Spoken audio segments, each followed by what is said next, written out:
Well, Stuart Broad, you're standing in front of a zebra, which is another story completely, but you're not in cricket whites. You're masquerading as a golfer. Perhaps you'd like to explain why. Yeah, I'm attempting to have a hit today. It's been a great morning so far, actually.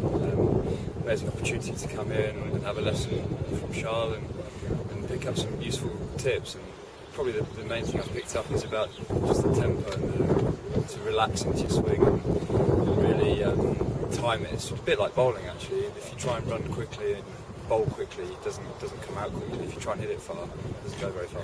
You say Charles, this is Charles Schwartzel, who you know anyway, don't you? And he's a small matter of the 2011 Masters champion, so not too shabby. No, and he's been fantastic. He showed off his skills in fading and drawing the ball. To be able to see it so close, sort of a yard away, it's pretty special. Now, are you a golfer? You look like a golfer, and when you hit the ball, are you swinging or are you cover driving? I've got a bit of a slice going on. I enjoy golf. I mean, it gets you away from the cricket environment. It gives your mind something else technically to work on. So, day after a game, you're not worried about your cover drive or how you caught that ball. You're just worried about sort of your grip on the golf club, which is a really good way of getting away from cricket.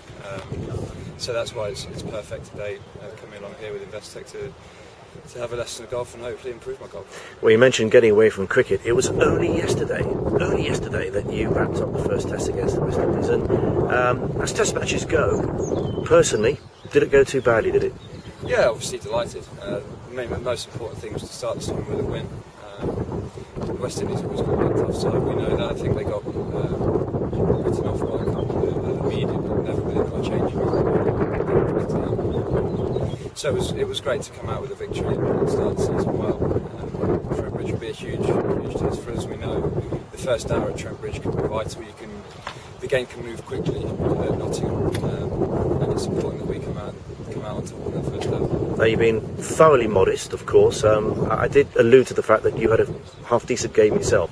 11 wickets on the board twice in one, and that's getting greedy almost. You're on the board for a century as well from the other year, so that's the full house, isn't it? Yeah, it was a hugely proud moment to get on that board. I mean, I think it's important to know that those wickets don't really mean anything if you don't win the Test match, and that's why it was great to have managed to achieve that 10th run and bring the Test match home and get the victory. Now, of course, your father Chris was a pretty handy batsman himself, lots of centuries. Not one at Lords. Not one at Lords. No. Which how does that go down? Because you're obviously a very good batsman, but you are a bowler who bats, and he was an opening batsman. That's not fair, is it? I certainly let him know about it. We have quite a good little rivalry actually. And his high score in Test cricket was 162. So when I went past that at Lords, I certainly had a bright smile on my face.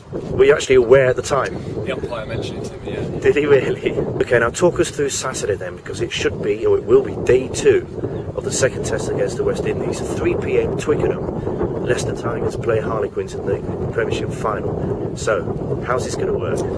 Well, hopefully we're batting, and hopefully Strauss and Cook are on 100 not out each, and I can nip out the back and get a TV and watch it and go missing for 80 minutes. But yeah, I mean, obviously when you're out there, you like to keep up to date. I mean, when the playoff final was on, we've got a couple of West Ham fans like Graham Gooch is a huge West Ham fan, so the scores were getting bounced around the ground, around the pitch quite often.